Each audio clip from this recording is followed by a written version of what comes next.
Thanks for watching. Don't forget to like, comment, share and subscribe to.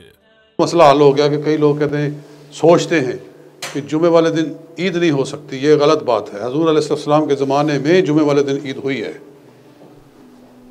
तो ये भी एक ईद है। और जिस तरह ईद के लिए तैयारी की जाती है, इसी तरह जुमे के लिए भी मुसलमान तैयारी करता है। मुसलमान को सुबह से लेकर ही जुमे के लिए तैयारी अपनी शुरू कर देनी चाहिए और जल्दी से जल्दी आने की कोशिश करनी चाहिए। जितना जल्दी आएगा उतना ज़्यादा सवाब पाएगा।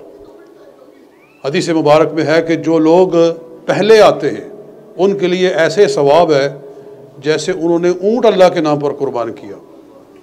जो फिर उसके बाद आते हैं तो उनके लिए फरमाया ऐसे है जैसे कि उन्होंने दुम्बा या बकरी अल्लाह के नाम पर कुर्बान की। फिर उसके बाद जो आते हैं तो ऐसे है जैसे उन्होंने मुर्गी अल्लाह के नाम पर कुर्बान की। और उसके बाद जो आते हैं तो ऐसे है जैसे उन्होंने अंडा अल्लाह के नाम पर दिया। यानी सवाब तो खैर कुछ ना कुछ मिलेगा ही जो आखिर में आएंगे, लेकिन मोमिन को चाहिए कि वो ज़्यादा से ज़्यादा सवाब हासिल करने की कोशिश करे। जैसे ऐलान हो जाए मॉरिसन की तरफ से, आज़दा की तरफ से कि जो भी by one get one free, तो सारी दुनिया दौड़ पड़ती है कि जी गेट वन फ्री। एक सिर्फ ज़्यादा हासिल करने के लिए बैठ जाएं। जी ये भी मैं मसला भी बयान करने वाला हूँ। 2-3 मिनट से है हमारे पास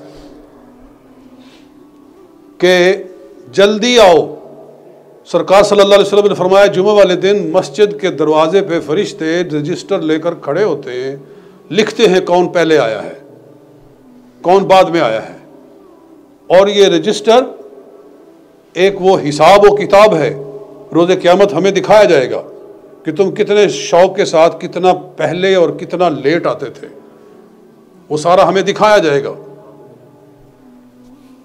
तो पहले आने का सवाब इतना है। और फिर हजूर अलैहिस्सलाम ने इरशाद फरमाया कि अगर मेरी उम्मत को पता चल जाए कि पहली सफ़ में बैठने में कितना सवाब है तो लोग कुरा डाला करें कि जिसके नाम कुरा निकले वो फिर पहली सफ़ में बैठकर अपने आप को बहुत लकी फील करे कि जनाब मेरे नाम कुरा निकल आया है। जैसे कुरा निकल आता है ना कि जनाब उम्रे का टिकट रखा हुआ है, तो जिसके नाम टिकट निकल आता है वो फिर बहुत ही प्राउड फील करता है, सबको बताता है कि मेरे नाम का कुरा निकला है। इसी तरह सरकार सल्लल्लाहु अलैहि वसल्लम ने इरशाद फरमाया अगर मेरी उम्मत को पता चल जाए कि पहली सफ़ में कितना सवाब है कितनी फजीलत है तो लोग उसके लिए कुरा डालें। मकसद इसका यह था कि लोग जल्दी आए, लोग ज़्यादा से ज़्यादा जल्दी आने की कोशिश करें। तो हम बसा औक़ात ऐसे होता है कि आ तो जाते हैं, जल्दी भी आ जाते हैं, लेकिन पीछे बैठे होते हैं और अगली सफ़ को उसी तरह से खाली छोड़ा होता है। आप लकी फील करें कि हम जल्दी आए हैं तो पहली सफ़ में बैठे, और लोग पीछे बैठ जाते हैं और आगे सारी जगह खाली पड़ी हुई है। तो ये तो बिल्कुल गलत तरीक़ाकार है। और एक मसला ये भी मैं बयान कर दूं कि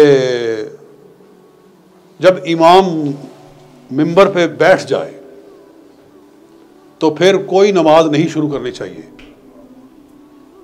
यानी लोग सुन रहे हैं, इमाम साहब बैठे हुए हैं, बयान फरमा रहे हैं, और कोई आदमी आकर अल्लाहु अकबर कह के अपनी सुन्नतें शुरू कर देता है अदा करने। ये गलत तरीक़ाकार है। सरकार दो आलम सल्लल्लाहु अलैहि वसल्लम ने इरशाद फरमाया इज़ा खरज अल खतीबु फला सलात वला कलामा। जब खतीब आ गया यानी मिंबर पे बैठ गया, फला सलात वला कलामा, फिर ना कोई नमाज है और ना कोई कलाम है, यानी ना गुफ्तगू करो और ना ही नमाज शुरू करो। क्योंकि अगर नमाज पढ़ोगे तो तुम्हारी नमाज में भी खलल आएगा कि जो वो बोल रहा है, जो वो बातें कर रहा है, वो तुम्हारे कानों में पड़ेगी ना, तो तुम फिर नमाज पढ़ोगे या बात सुनोगे।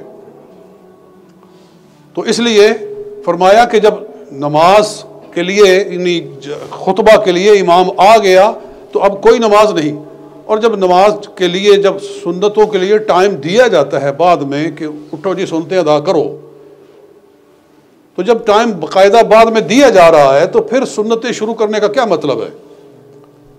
जाहिर है कि नमाज ख़राब करना, और फिर अगर बीच में खड़े होकर एक पढ़ रहा है तो फिर जो खतीब बयान करने वाला उसका अपनी जो तवज्जो है उसकी वो भी ऐसे ही कन्वर्ट होती है दाएं बाएं।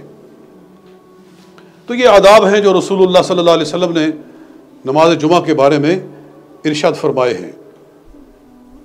और नमाज जुमा में एक वक्त हजूर अलैहिस्सलाम फरमाते हैं कि वो कबूलियत का रखा गया है। कबूलियत कि एक साथ इजाबत होती है कि उस घड़ी में जो अल्लाह से मांगा जाए अल्लाह ताला वो देता है। वो किस वक्त आती है इस बारे में इख्तिलाफ है। ज़्यादा जो मैंने जो ज़्यादा पढ़ा है उसके मुताबिक ये है कि असर की नमाज के बाद से लेकर सूरज के गुरूब होने तक जो आखिरी दिन का आखिरी वक्त होता है उसमें वो किसी वक्त भी आती है। इसीलिए हदीस पाक में है कि जनाब सैयदा खातून जन्नत हज़रत फ़ातिमा ज़हरा रज़ी अल्लाह ताला अन्हा असर के बाद किसी से गुफ्तगू नहीं करती थी और सिर्फ ज़िक्र और तस्बीह के अंदर मुनहमिक रहती थी हत्ता कि सूरज डूब जाए। और बाज़ रिवायतें हजूर सल्लल्लाहु अलैहि वसल्लम से भी ऐसी हैं कि आप भी असर की नमाज के बाद जुमे वाले दिन गुरूब के से पहले इसमें आप ज़्यादा से ज़्यादा ज़िक्र और तस्बीह के अंदर मशगूल होते थे। और यह भी रिवायत है कि आदम अलैहिस्सलाम की जो तौबा कबूल हुई थी तो वो गुरूब आफ्ताब के करीब हुई थी। यानी सबसे पहले इंसान की जो तौबा कबूल हुई, जनाब आदम अलैहिस्सलाम ने एक गंदम का दाना खाया, अल्लाह ने उसके बाद उनको ज़मीन के ऊपर भेजा और वो एक तवील अरसा अल्लाह की बारगाह में इस्तिग़फ़ार करते रहे, तौबा करते रहे। तो तौबा कबूल किस वक्त हुई? उस वक्त कि जबकि सूरज गुरूब होने के करीब था। तो ये कबूलियत का वक्त है। इसीलिए जब आप हज पे जाते हैं मैदान अरफात में तो हुज्जाज गुरूब से पहले खुसूसी दुआएं करते हैं, क्योंकि ये वही मैदान है ये अरफात का कि जहाँ आदम अलैहिस्सलाम की तौबा कबूल हुई थी और कबूल गुरूब के वक्त हुई थी। इसलिए उसी मैदान में उसी जगह पर खुसूसी दुआएं की जाती हैं कि अल्लाह ताला आदम अलैहिस्सलाम की तौबा के सदक़े हमारी तौबा भी कबूल फरमाए। हज का मकसद यही है अल्लाह की बारगाह में हाजिर होना और उस जगह पे पहुंचना जहां पहले इंसान की तौबा कबूल हुई थी। तो अर्ज़ मैं ये कर रहा हूँ कि जुमे वाले दिन एक साथ इजाबत भी अल्लाह ताला ने रखी हुई है। ये जुमा बरकत वाला दिन है। जुमे वाले दिन की हर नेकी 70 के बराबर है। तो बात आ गई तो मैं मुख्तसर करके ख़त्म कर देता हूँ। जुमे वाले दिन ज़्यादा से ज़्यादा नेकी करो। जुमे वाले दिन ज़्यादा से ज़्यादा सदका करो कि जुमे का हर सदका 70 सदक़े के बराबर है। 1 पाउंड अल्लाह के नाम पर दिया जुमे वाले दिन तो वो 70 पाउंड के बराबर है। जुमे वाले दिन सलात तस्बीह पढ़ने की कोशिश करो कि इस दिन अगर सलात तस्बीह पढ़ी जाएगी तो वो 70 मरतबा सलात तस्बीह पढ़ने के बराबर है। इसीलिए जुमे वाले दिन अगर हज आ जाए, बाई चांस अल्लाह ताला की तरफ से जुमे वाले दिन हज आ जाए तो उसको कहते हैं हज अकबर, बड़ा हज। अकबरी लोग कहते हैं वो गलत लफ्ज़ है, अकबर बड़ा हज। क्यों कि वो हज भी फिर 70 हज के बराबर हो गया। तो ये जुमा ऐसी मुबारक घड़ी है, एक मुबारक दिन है। अल्लाह ताला इसकी बरकत से मैं ज़्यादा से ज़्यादा माला माल फरमाए।